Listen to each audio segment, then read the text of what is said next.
You're back. Yes. Ay, nako. I had too much to eat. Ayun, alis na si Nonoike. I hope his flight won't be canceled. Pero nag-message naman si Lucia na in the event, she can pick up Nonoike from the airport because her house is just 20 minutes away from the airport. Nako, yung malalaking highway, 20 minutes is 20 kilometers away. I suppose. We are 20 minutes from the airport because of the traffic and all the. Yarn. So now this is the solo part of my trip. Yeah. Talking about Nonoy, ang ganda naman nung car. Anong car yon? Hindi mo chinek. Mercedes. Halos lahat ng Uber dito Mercedes. Mhm. Maparoma, Firenze, Milano. Black Mercedes. So yung sinakyan nyo from Roma Termini going to, where did you stay nga in Rome? The Um, Atlantica something. uh, Was a Mercedes too. Lantica, Locanda del Orso. That one, I'm not sure if that was Mercedes. I thought you rode the van or something, or all the Uber you rode were cars, sedan.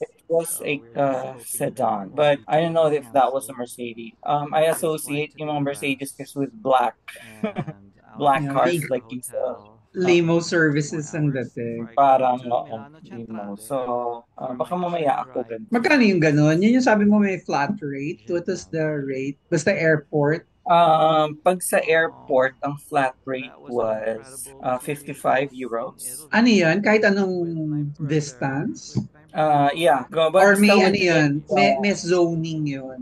ang zone nila is yung within the Aurelian walls of Roma. So if you are within the Aurelian wall, ganun yung rate. And any taxi. Kaya yung iba sinasabi nila na nasa scam sila sa Roma kasi iba-iba yung rate. Inexplain nung isang content creator na actually hindi sila nagsascam. Kasi kapag yung pupuntahan mo is outside the Aurelian wall, automatic iba yung rate. So you have to know kung yung pupuntahan mo is within or outside of the Aurelian wall. Kasi doon mag-iiba. Kaya yung iba hindi nila alam yon. Tapos syempre hindi naman na-explain ng driver yon. Isipin nila, ha? Parang ganun lang yung distance, bakit ang mahal? Kasi nga iba na bigla yung rate. Rare naman daw na may scammer na taxi. Of course, meron talagang scammers. Lalo na pag galing kang airport, yung mga ganon. Pero yung mga within the city lang na kuha ng taxi dun sa tawag nila taxi rank, parang sa atin taxi bay, na nakapila yung mga taxi. And usually naman, they will not scam you. Pero yun na nga, you have to know kung nasan ka sa Aurelian Wall. How do you say that? Aurelia Duol?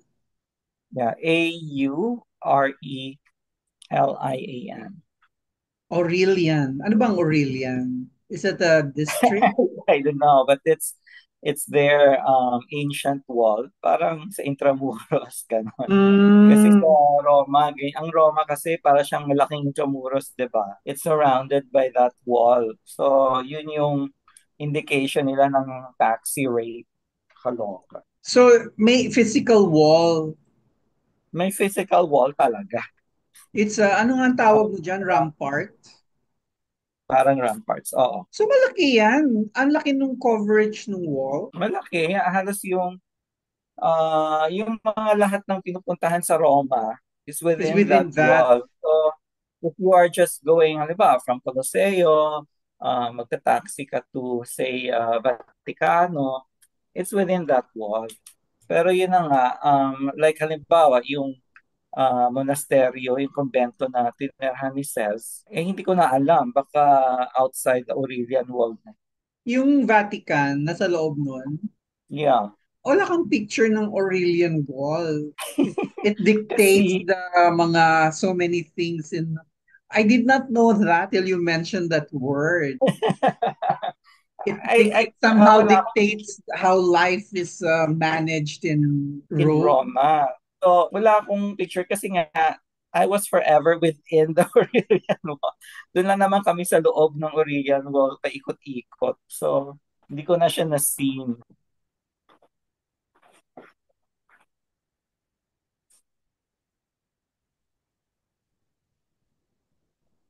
So is the airport within the Aurelian Wall? Definitely not. It's outside. That's why ang rate doon mataas. Kaya 55 Mm. euro. Kasi ibang city siya actually, Fiumicino siya. Bilog ba Fiumicino yan, is Aurelian Wall? Or is it square or oddly shaped? Or irregular. It's okay. irregular. So if I type Google, Aurelian Wall in Google Map, will I see a ano? yan ang hindi ko alam because I did not type it. Can you try it? Can you see it from the moon like the Wall of China? Maybe not. Maybe not. Sige nga, It's titignan not. ko. It's not as Aurelian massive Wall. as a Great Wall. Tignan natin sa Google Map if it will show. Kasi nga, pag tinype mo yung city, sometimes papakita sa'yo yung borders ng city, diba? Mm. So, paano pa kaya itong ano? Eh, ganun siya ka-importante. It's the basis of taxi rates. Taximeter, yes. Well, hindi pinakita. Nagpakita lang ng picture. Walled city ang Roma. It's a big intramuros. Yes. So you did not go up to one. No, because it's the, andun lang ako sa within. So, hindi ko nga siya nakikita. Ang ganda. May gulay. Maybe if I stayed longer, naabot ako sa mga Aurelian Wall na yan. Baka hindi mo lang nahalata na Aurelian Wall na pala yung ibang nadaanan. Ano ba? Kasi minsan, biglang may mga castle, may mga palazzo, tapos sa Vaticano, puro wall din. So, hindi ko na ma-determine kung ano ba to, Aurelian Wall ba to, o wall lang to basta-basta ng isang palazzo dyan. Ganyan, ganyan. So kasi dito sa Roma, ang daming mga ancient anik-anik na biglang andyan lang. Andyan lang sila. It's just really part of the cityscape. Parang hindi siya yung protected area or it's just really there. So while you're walking, you're riding the car, you'll just see those paths. Ang dami. So I wouldn't know anymore. Um, you should really stay here longer to have a sense of what they are. Pero ako, since I just had 4 days, yeah. I mean, syempre, I did not develop that sense yet. Okay, so I'll just pack a bit while we're having the Zoom. Imagine, Ay, papunta ka ng Geneva, ngayon mo lang nabanggit yung Aurelian Wall na yan. oo nga, nasa Milano na ako. Because we just talked about the taxi. So, ito naman, dito sa uh, Milano. So, since nagpabook ako dyan sa concierge, so parang feeling ko limo service siya. So, parang feeling ko medyo mataas din yung fee niya. Siguro mga 20 euros. Pero malapit lang yan centrale. So, siguro kung mag-regular taxi ako, baka 12, 14, ganon. But Hotel, since I have 20 euros, parang mura yata yan. Siguro 40 yan. Tinanong ko yung front desk para ready ako sa cash. Around 20 euros should be enough. So, baka mas mura yun if I just go to a taxi rank. But I cannot go to a taxi rank with my humongous maleta and all. So, I don't want to deal with that. Gusto ko sunduin ako dito sa Jatel. Anong buffet nyo? Pare-pareho everyday? Ham, Oo, ang hilig nila sa cold cuts dito. croissant. Yan ako dito. Cold cuts galore. Tapos croissant galore. Yung dalawang yon staple talaga. Tapos when you walk around, you'll see those uh, cold cuts and croissant sold everywhere. So I think yan ang favorite nila dito. So ganun din yung ano. Ang favorite ko dun sa brekkie buffet namin yung salmon. Uh, grilled salmon ba yun? Basta may salmon cuts doon. So, yun lagi. Tapos, ang lalaki ng strawberries nila. Laki. So, ginagamit ko yun pang alis ng umay sa mga sweet. Diba, cake. It goes well with chocolate. Ang fresa. Okay naman. Sarap yung brekkie. Typical. And of course, cappuccino. So, usually naman, magbe-brekkie kami before we go out. Pero I don't know this time. After kong mag-brekkie, parang okay. After kong actually, before ko pa ihatid si Nonoy sa baba, medyo na-felt ko na magsi-CR ako after. So, I don't know what changed today. Ano bang mga kinain mo today? I hope hindi yan mag-act up sa tray. Hindi naman. Parang yun na. When I did the deed, parang tapos na siya. Gamit na gamit si Spoliarium. Lahat na ng museo dito, ito talagang dala ko. So talagang I brought Juan Luna's Spoliarium to the heart of the Renaissance. Charez.